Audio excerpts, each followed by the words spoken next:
So for today's video, ah, pag-aaralan natin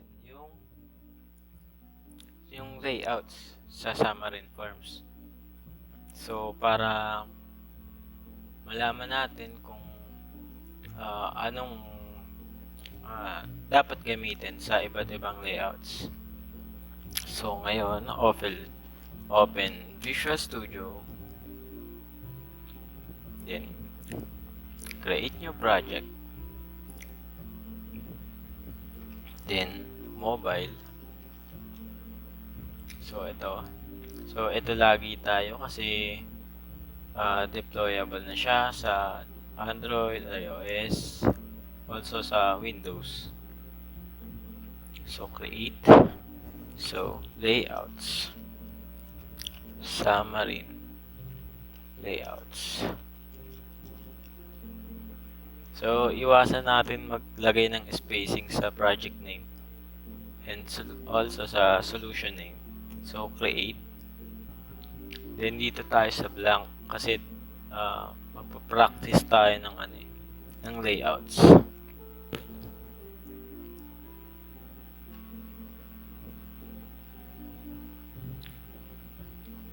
Hintay lang.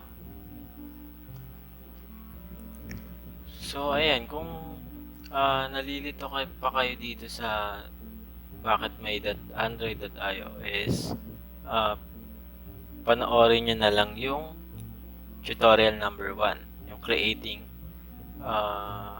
your first application. So ngayon, dahil blank siya, didiretso na tayo dito sa main page.xaml. So bakit? Kasi dito sa app.xaml, si main page na yung tinatawag as main page. Si main page na .xaml. So ayan. So ngayon, ang default na layout na ginagamit dito sa Xamarin Forms is stock layout. So ayan, nandyan na agad siya, si stock layout. So ngayon, ano ba si stock layout? So search natin stock layout in Xamarin Forms. Oops, yeah. So ito. So stock layout organizes the child views in one-dimensional stack. So horizontally or vertically by default. So ano yun? So ang sinasabi dun is stack layout, it's either pababa siya or pa left or right. So saan binabase yan? So dito sa stack layout is merong orientation. Ayan, kung vertical siya or horizontal. So ang default niyan is syempre vertical. So ang mangyayari dyan, lahat ng element dito sa loob ng stack layout is mag-a-add lang siya pababa. So for example, lagyan natin button na may text na I am next to the top. I am second pala. Second to the top. So ayan, so automatic tag. Then tingnan natin yung magiging output niya. So build, run. So hintayin lang natin.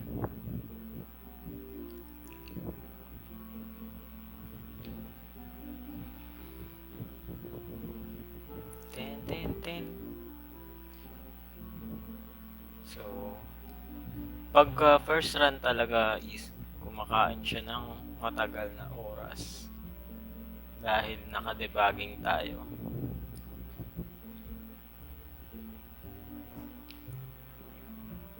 So hintay. Yan na.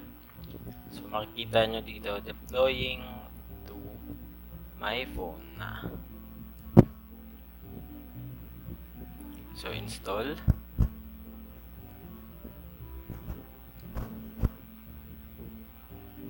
Yan.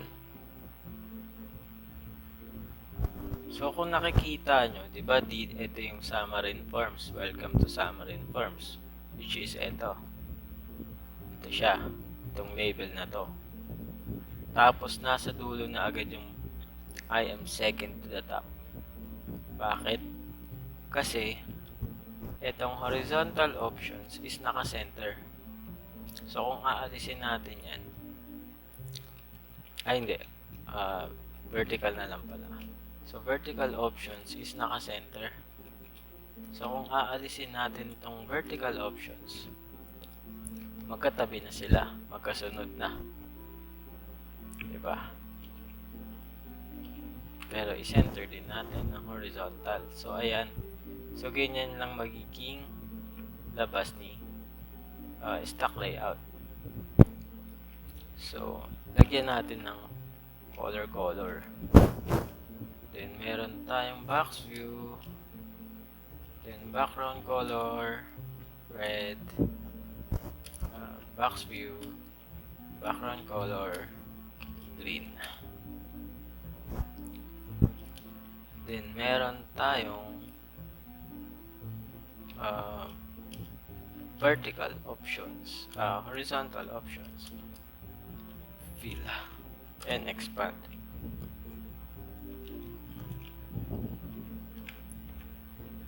So, ayan, nag-i-stack lang siyang pababa.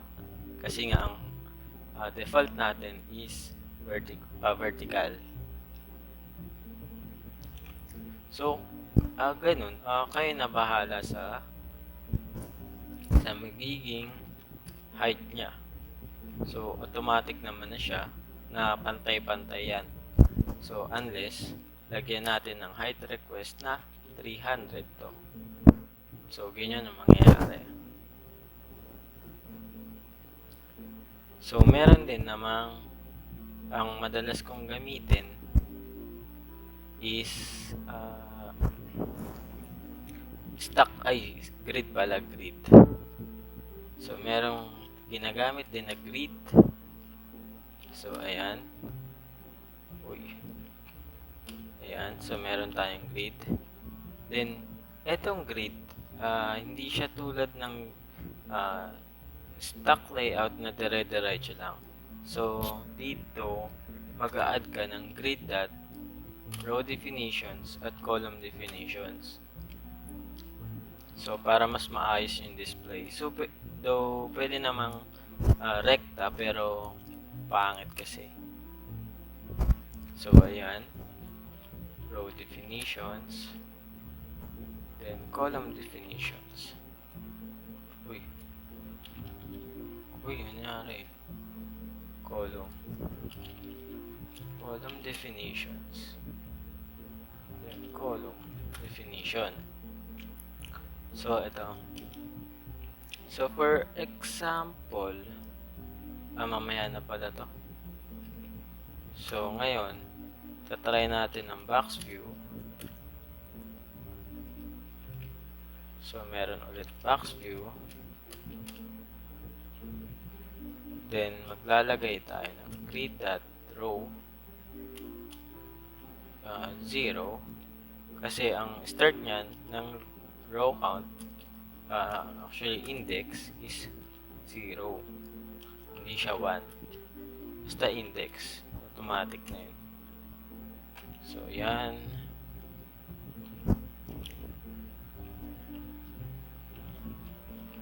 Grid.row 3. Grid.row 4. Ay, walang kulay. Background color, red. Background color.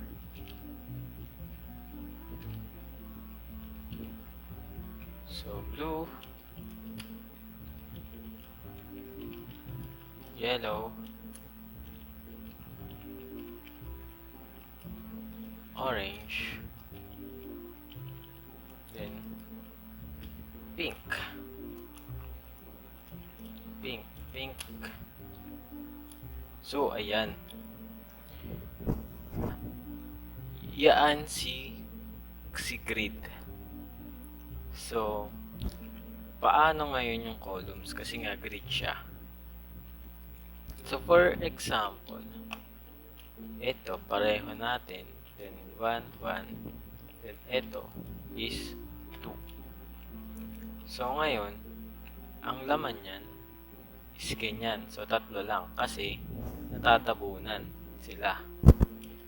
So, ang pwede mong gawin para sa column is so yun, 0, 1, 2, 3 din. So, column natin is 0 to. Kailangan lang magkaiba yung grid.row at grid.column. So, grid.column 1. So, ang mangyayari,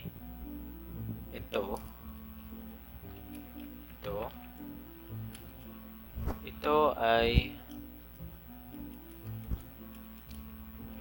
so first row and first column.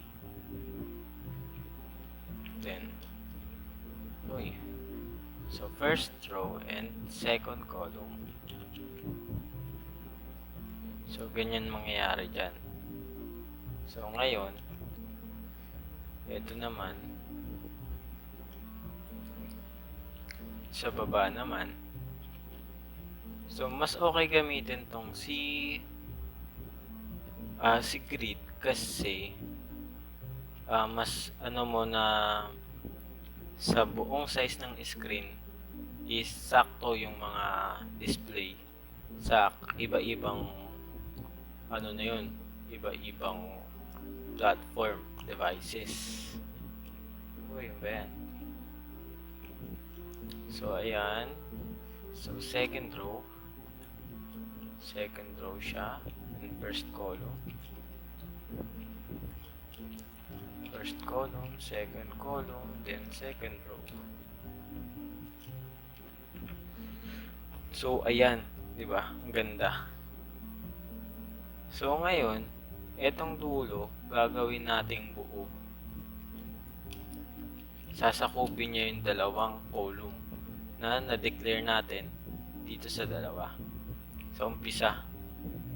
So grid dot column span naman gagamitin natin. So lalagay natin 2. Kasi dalawa yung sasakupin niya dito. Itong 1 and 2. So yun. So save. Yan. So ganun nagwo-work yung grid sa Xamarin Forms. So yung kaninang sinasabi ko na grid, yung mga row definitions tsaka yung column definitions,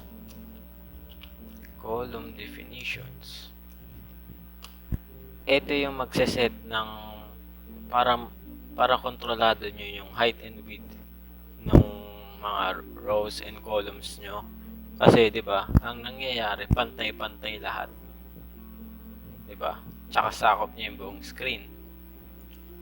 So ngayon, gagawa tayo ng row definition na merong height, no? For example, 100 lang to.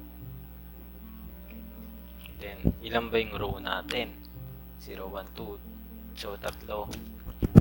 So, palalakihin natin yung dulo. So, ito, asterisk, ibig sabihin, diba, full screen yan. So, ito, sasakupin 100, 100, 100. So, ito, asterisk, ang sasakupin niya is yung natitira dun sa sinakop nung 200. So, lahat na ng natitirang spaces is sasakupin niya na. Yun yung ibig sabihin ng asterisk. So, ngayon, meron tayong column definition na may width naman ang ano dito, ang pwedeng lagyan. So, dito sa width natin, posible na ilagay natin is 40%. So, ayan, kung maglalagay kayo ng mga 30%, 10%, mga ganun, pwede yan. So, number, then, asterisk. Basta ano lang siya ng 100%, mag-total ng 100%. So, ayan, run. Ayan na siya. So, di ba, ang nangyari, tigwa 100, yung row na to, itong row na to, 100 height, then 100 height, then, yung the rest is nandito sa pink, sa row definition na pangatlo. Then, yung width naman natin ng column is eto, 40% yung sinakop niya, then eto, 60% ng width sinakop niya. So, anong advantage niyan? So, ang advantage niyan, kahit sa ang devices, like tablet, cellphone, kahit yung mga mapapayat na cellphone or mataba yung width. So, may mga ganun kasing cellphone. So, iwas na kayo dyan sa tawag dito, sa issues about sa responsiveness sa iba't ibang display, sa iba't ibang platform. So, ayan, kasi 'di ba, meron tayong iOS. Sa iOS, ang iPhone is mas mapapayat yung screen kasi mas matangkad. So, yan. So, ito yung yung recommendation ko. If gagawa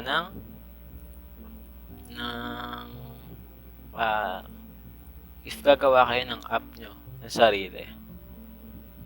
So, ayan. Ano pa ba?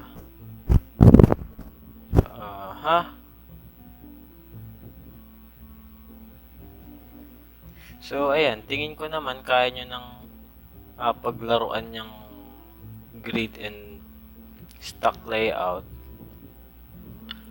Actually, meron pa yan eh. Ito, absolute layout. Si absolute layout naman is in the next video na lang natin yan. Kasi siya eh, para siyang yung tulad sa HTML na CSS na position absolute tapos parang fixed lang siya. So, ayan. So, meron tayong stock layout and grid layout. So, yun lang naman yung dalawang madalas gamitin sa Xamarin Forms.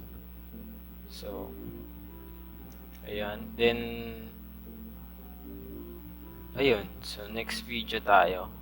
Pero, ihabol ko lang yung stock layout na may scroll.